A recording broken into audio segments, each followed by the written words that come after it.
During Memorial Day weekend on Sunday, May the 28th, 1995, in Arizona's Tonto National Forest, the last thing anyone expected to see crashing through the woods was a 48-foot, 10-ton, 18-wheeler truck.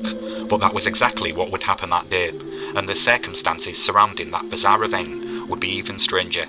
29-year-old Devin Eugene Williams was a long-distance truck driver working at Flint Hill Transportation, often hauling produce from the Midwest to the West Coast.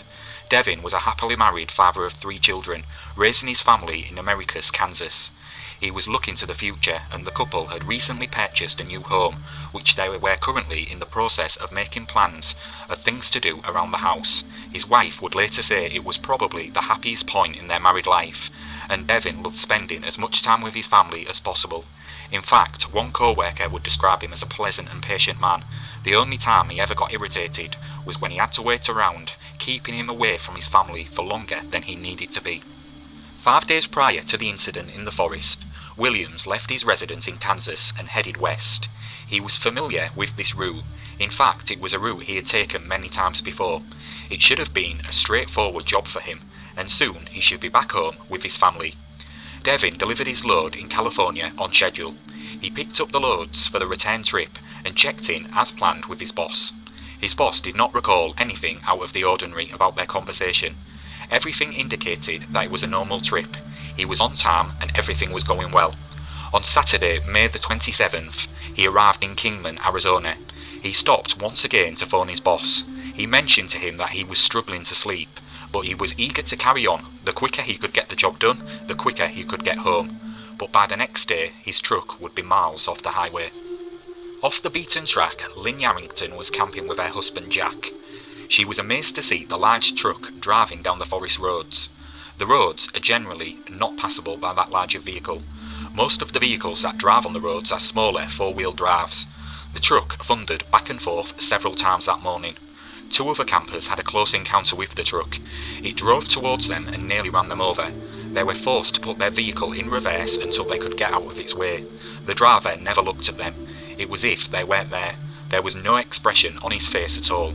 He did not attempt to slow down or look over to see if they needed help or anything like that. He just kept on driving towards them. Later in the afternoon, a report came to the local deputy about a truck stuck in the forest.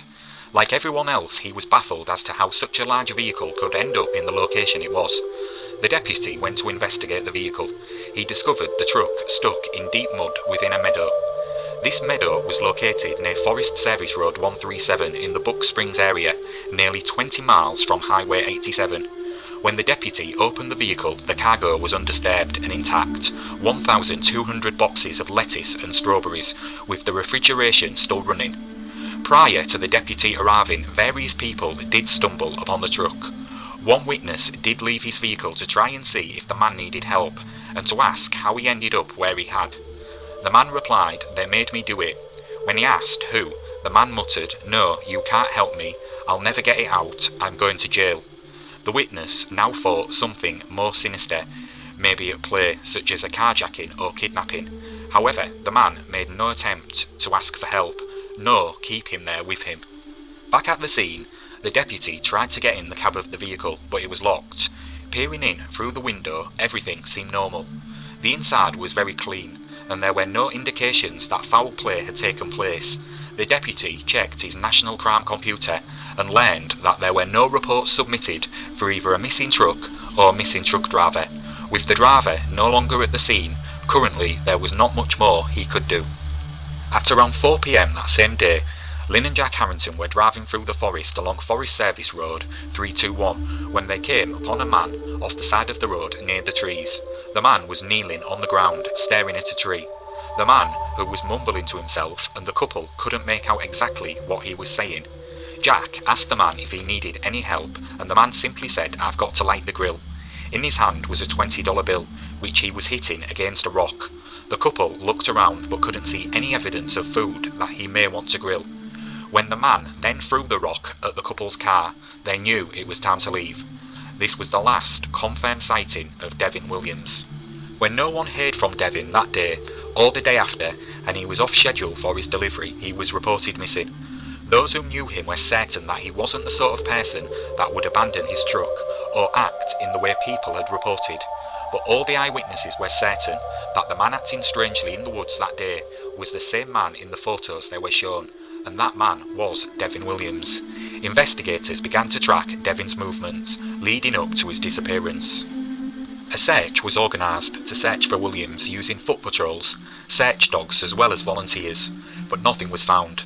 For investigators, they were stumped. Reports of his behaviour prompted suspicions that he was on drugs, but Williams was not someone who was known to take drugs, and those close to him consider it to be unlikely.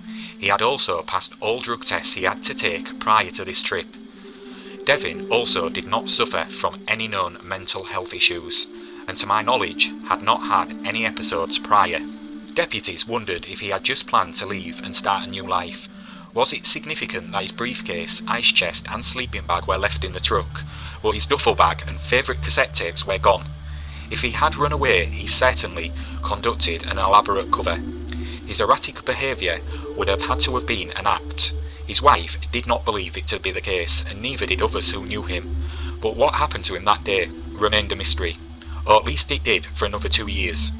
On May the 2nd, 1997, hikers found a human skull at the bottom of Muggian Rim, near the intersection of Forest Road 321 and Rim Road 300 in Gila County, about a quarter of a mile away from where Devin was last seen. Dental records confirmed it was his. There was no evidence of trauma to it. Although no foul play was suspected, there are several unanswered questions in this case. Predominantly, what caused a normal, typical young man who adored his family, always desperate to return home, to end up where he did.